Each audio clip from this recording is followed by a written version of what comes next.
Yo, What up? I'm Hood. I'm the boy. He's the boy. And we're back. It's Monday. Some date. What's today? Today is the 11th. It's Word. the day after Mother's Day. Happy Mother's Day to all the mothers out there. Yes. And we won't do what y'all like to do and commandeer your day by thanking all the single dads out there. You know what? All the single pops out there who take care of their children, happy Mother's Day to you too, because you deserve it. I said we weren't doing that. Also to all of the pet parents out here who have cats, dogs, squirrels, rabbits, bunnies, and all those other things, happy Mother's Day to you too, because you deserve to have a Mother's Day celebration just like people with actual living, breathing human babies. Happy Mother's Day to you all. I can't even be fully mad at you because I actually do have strong feelings about that. Mm-hmm. But we don't need to get into that because this is not a political channel. This is a nonsense channel. So we talk about nonsense. Like Daredevil. Yeah, we got a couple things on the docket today. Daredevil has finished, just like Invincible, so we'll talk about that. Give some of our thoughts on Backlash. And then we also went to go see Mortal Kombat, so we'll talk about that too. Since he brought up Daredevil, let's start there. Daredevil Born Again Season 2 is wrapped. I think the general consensus is, before we get into like personal ideals, is that it's much better than the first season by leaps and bounds. There are a lot of things that they do that kind of help make it feel a bit closer to what they were doing on Netflix while still having its own identity within the Disney Marvel universe. There are some things that kind of make you wonder how they're gonna continue this moving forward, and if other people are gonna get involved, because with how this season ends, I'm not really quite sure where we go from here. But overall, just in terms of the quality of the season, I liked it. I loved it. The only thing that detracted from enjoying it, because there are some things that that made me feel not so great, but it was meant to make me feel not so great. But there was actually something that did take away from the enjoyment of the episode, and it was the fact that like 2 or 3 weeks before the finale, some leaks came out, and there was a picture of Matt in Prison Orange. And as soon as I saw that picture, the tag was like some pictures from season 3 or what they're doing in season 3. There's some other stuff in there. And I tried not to look at those pictures. Like as soon as I saw that, I like closed the laptop or whatever. But they said something about old girl becoming Muse. So even though that was pretty telegraphed by that point, I still didn't like that they had confirmed that. But once I saw Matt in the Prison Orange, I said, oh, okay. So not only is he going to jail at the end of this season, but I guarantee you the last shot of the episode is going to be him in prison. Like I guarantee that will be the last shot. And I didn't like knowing that. And I told you if I was wrong, I would come tell you that I was wrong. But that is what I thought it would be. And so when that happened, as soon as I saw him in the cell, I was sitting there with my wife. He's sitting in the cell, and the guy goes for the little window thing. And I was like, close it, credits.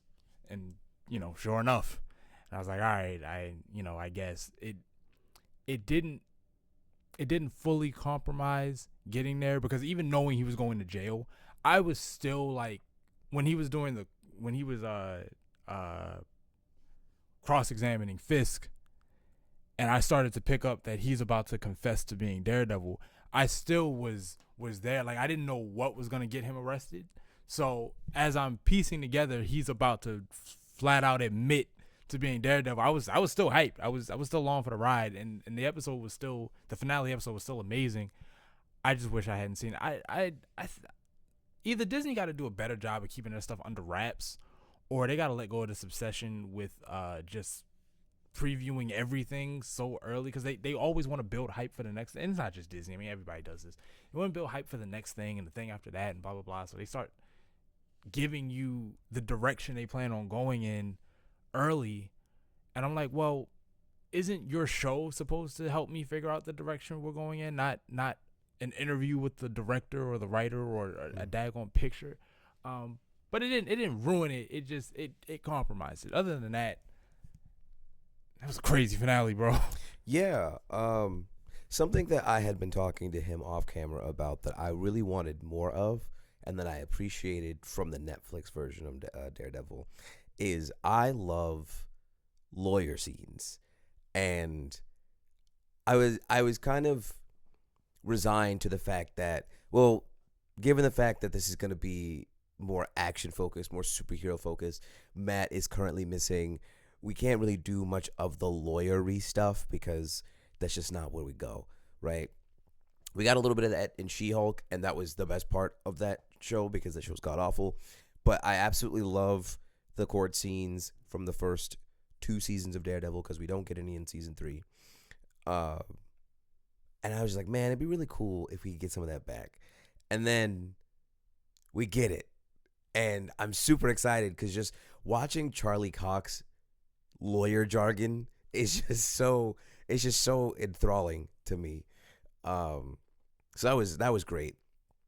Um, yeah.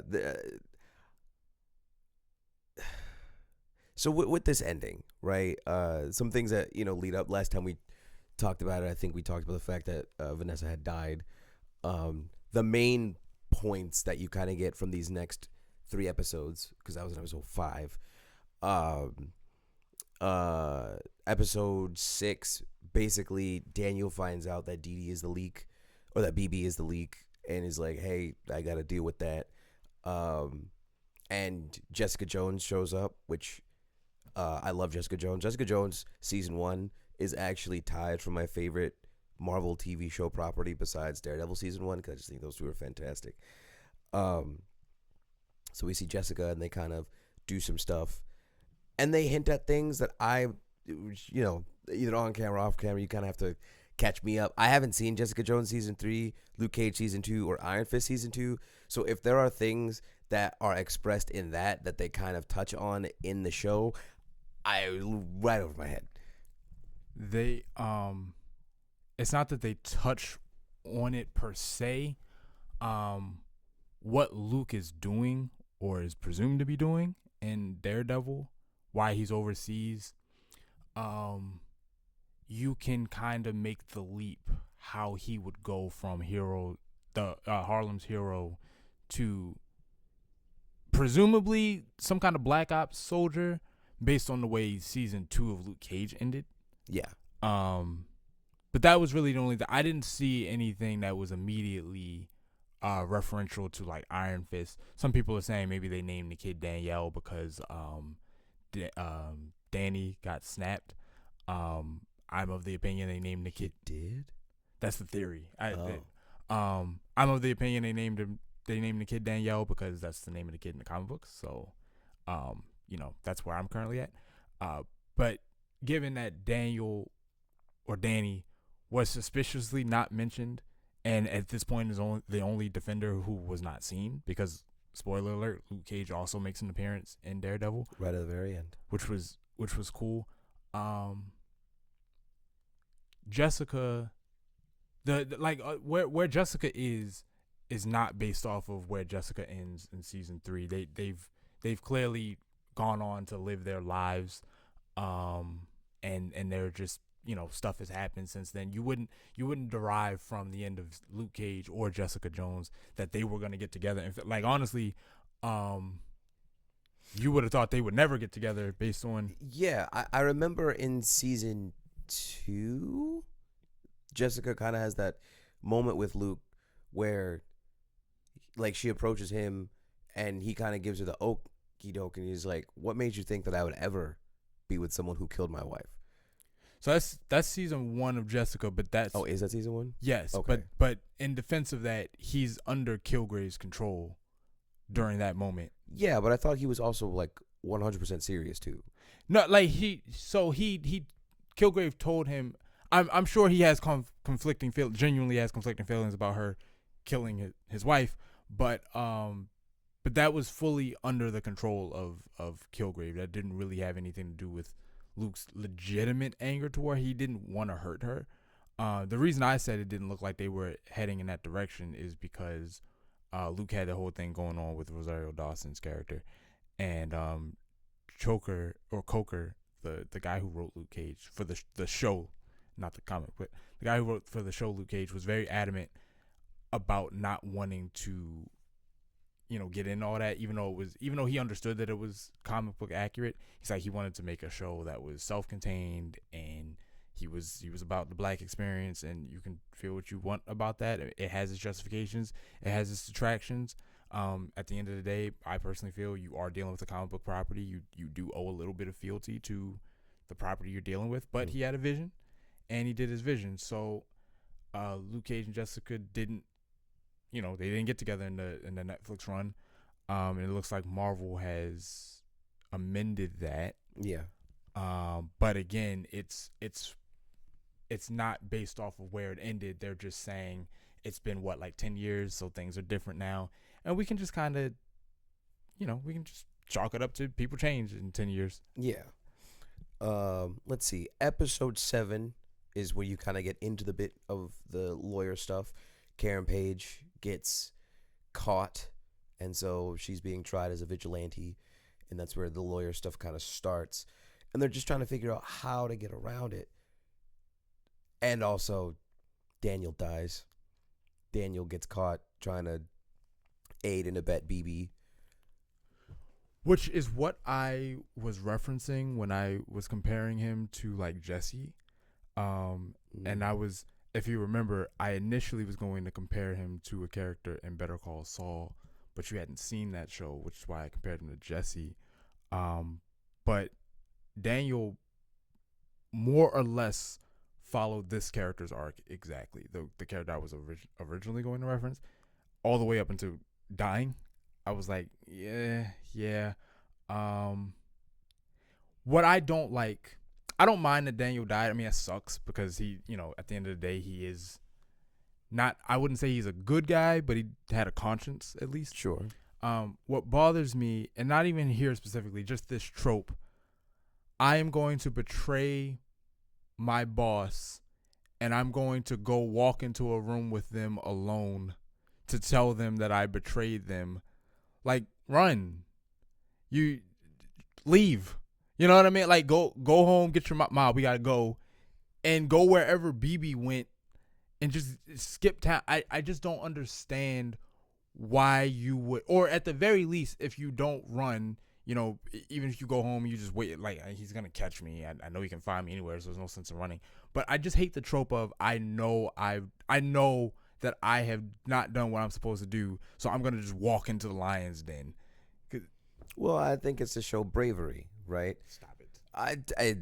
It makes sense. That's not bravery. That's stupidity. But unless you're going in there to try to fight him, because sometimes they do that. It's like they turn on the master and then they try to kill the master. You can justify that, but just going in there, that's not being brave. That's the writer saying the consequence for what he did is he needs to die, so he gets killed. You're not being brave by walking in and saying, yeah, I didn't do what you told me to do, because now any additional good that you could do is forfeit because you're not being smart. You know a lot. You know all the first thing you should have done if you were going to betray them is go get yourself on a witness list and get in witness protection. You can almost single-handedly bring down Fisk. Yeah, but we saw what happened to everybody else who tried to get into witness protection. That's not you can't have it both ways. If he's brave enough to confront him, but he's not brave enough to try to testify, doesn't make sense. I never said he wasn't, but it's just, I don't know. Again, it's a trope. It's one of those things where it's like, I am brave enough to face the consequences of my actions, no matter what happens. But I don't even know that that's the reading of the scene, that's why he goes there. I do think it just comes down to that's the trope. But again, if you're going to suggest that a person is brave enough to face the consequences, then their character needs to actually they need retribution. And okay, so maybe it's not bravery. Maybe it's accountability. Taking accountability for the fact that there are probably a lot of people who were dead under his wake, so the only way to justify that is by his death. Well, accountability isn't you don't justify it by dying. You justify it by doing what you can to make it right. And so if you have the resources to make it right, which he does, you can go down to the courthouse or to the precinct and say, I work in the office. I've seen the files. I've helped him bury bodies. We can make this right by taking him down. That's like this idea that that the final act of redemption is laying your life on the line. No, because all that does is now your life is over, and you and you will never be able to fix the damage that you've caused. You don't have to. You don't actually have to take the hard road to redemption or accountability. You just get to, one bullet to the dome, and you're done. Meanwhile, the rest of us are actually trying to take down Fisk, and we can't prove nothing. What Matt would have had a field day if he could have walked Daniel in there. Yeah, that's true. I mean, you know me. I didn't really like the character all that much anyway. So no, I mean he's not a great guy, but if you're gonna have this new leaf, do the right thing. Sure. So sure. But I did feel bad when he, because he just died so brutally. I mean, beats him to death. So I'm just like, well, he beats him and then he shoots him. But yeah, it was rough. Side note, and I know you're gonna disagree with me, but unpopular opinion: people like Daniel do not pull people like BB, and I will not elaborate. You don't have to, because you're actually wrong. Okay. No, I'm so serious. Like I'm not being funny. You're like Jay-Z pulled Beyonce, okay, and that's not a TV show. That's real life. Jay-Z pulled what people often overlook in this dating game is that it's not necessarily the money, but the status and what it represents opens up a whole new door for you. Daniel represents a dedicated, disciplined, ambitious young man who has options, is resourceful, networks, has connections. He's worked hard to get in that position. And so he has gone and presumably will go very far, not even counting the fact that BB was kind of working him. But outside of that, when you are on that level, like he's in the mayor's office. A lot of people are gonna smooth him up just because of who he knows. So, yeah, guys like him certainly pull. If we're gonna get into that game, guys like him do pull people like that. And I don't want to get too much into this because I don't want to sound braggadocious. But if you look at me and you look at some of the women, like I've pulled women out of my league. But I can play drums. And I can do that pretty well, that's impressive. I've published a couple books. That's impressive. Guys like you can sing. Like you don't like if you don't understand, like if you apply stuff like that, people kind of melt because it just feels so superficial. It might be, but like you said they don't pull them. If you're saying that they might not be able to access deeply meaningful relationships, then I suppose that's a different conversation. Because I mean, if you attract a bunch of people who like you for what you got, then you do open yourself up for a lot of shallow relationships. That's true. I'll agree with you there. But I've pulled women off of confidence and pocket alone. You know what I mean? Like it's just it happens. Fair enough. And then you get to episode 8. Episode 8 is effectively the Invincible War. I mean, the war in Hell's Kitchen, where Fisk finally gets convicted. Matt admits that he's Daredevil. There's a giant riot in the streets, not too unlike Baltimore a couple years ago. The riots were pretty crazy. And Fisk is killing people. Matt is trying to stop the task force. They finally meet at the hall, and Daredevil and Kingpin are like, look, I'll stop if you stop, and the only way to stop is to leave New York. And Kingpin is reluctant at first because you can kind of see that despite all of Kingpin is one of those characters that knows that he is doing shady things, but wholeheartedly believes he's doing it for the betterment of his city. Um, and like that level of delusion is, in a way, kind of noble because yes, he has his own personal interests and own personal gains, and he doesn't shy from any of that. Um, but as the statistics show, as stated within the show, everything that he was doing to bring down like vigilantes and crime and things like that, despite how corrupt it was, actually worked. Now, I don't know the deeper meaning behind Fisk and his love of New York. I don't know why. I feel like that gets into more comic book stuff, and Daredevil, Spider-Man, Kingpin lore is a bit far from me, at least in that regard. So I'm not sure what his infatuation with New York is outside of just being from there. But in his mind, he's doing everything he can to dilute the pollution of the city by being the only pollution in the city, which, you know, which doesn't work. it works narratively. I mean, sure, but you're like when he's sitting there citing stats, and you said what he was doing was working. No, it's not working. You're trading one problem for another, and if you have traded one problem for another, then what you're doing isn't working. As soon as you said that, I immediately thought of Chernobyl, the miniseries. Um, when the fire is burning after the initial meltdown, Jared Harris's character is trying to figure out how to stop the fire. And he says you got to drop boron and sand on it because it's not a normal fire. And you got to drop like tons and tons of it to put it out. But in doing that, you're going to create like this lava type stuff under the thing, which would like melt down and get into the feed water and all this other stuff. And I forget exactly how he explained it. But the point is that he couldn't just drop that on there and leave it alone. That would have that solution was going to put out the fire, and then now you have to work on the problem that putting all that boron and sand now created.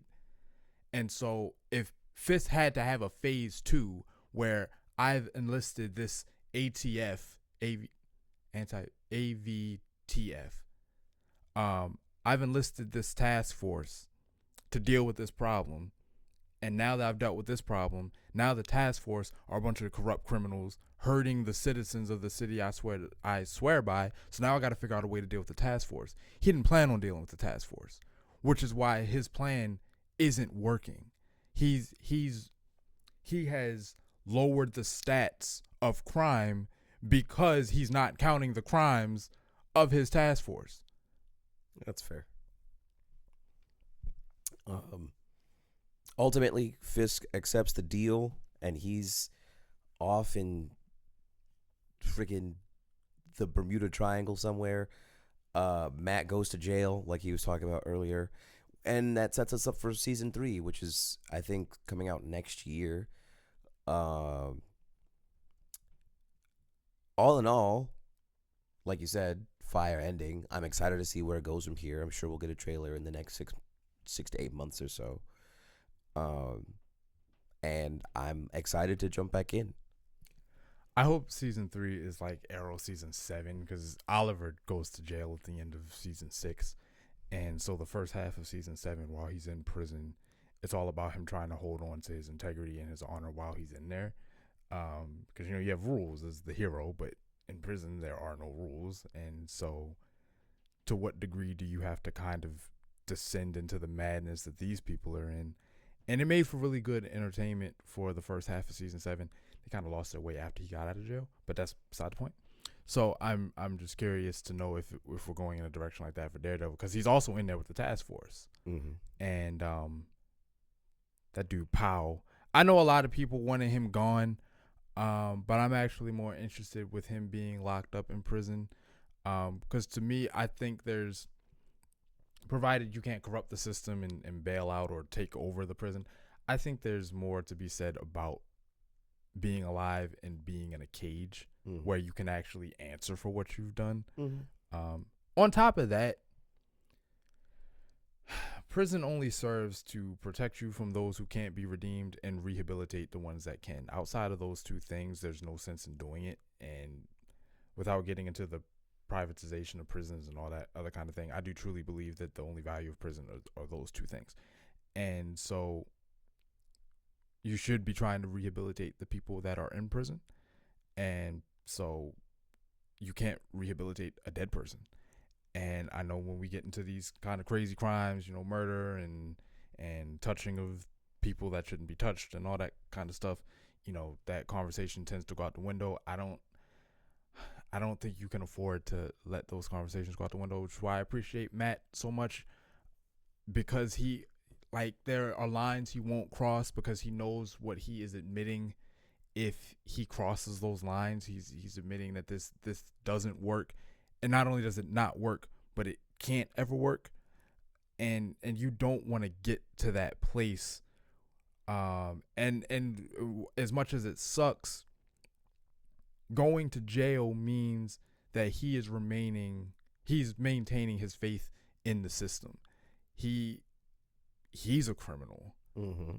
And so now he must answer for his crimes, though he did them for the right reasons. He's not going to buck against the system. And in fact, it's not like he learns that lesson kind of. It's like I can't both be an upholder of the law as a lawyer and break that very same law as Daredevil, which I it's a great direction to take the character in. And so I am glad that these people are ultimately in jail and not dead. I just wish Fist walking. I get the bitter irony of it. Mm-hmm. So I can't say it's the wrong decision. It's the right decision narratively. But man, seeing Fist just chilling on a beach, Like Turks and Caicos or somewhere. that's what I'm saying. And Matt is 3 hots in a cot. Bro, oh man, life is not fair, bro.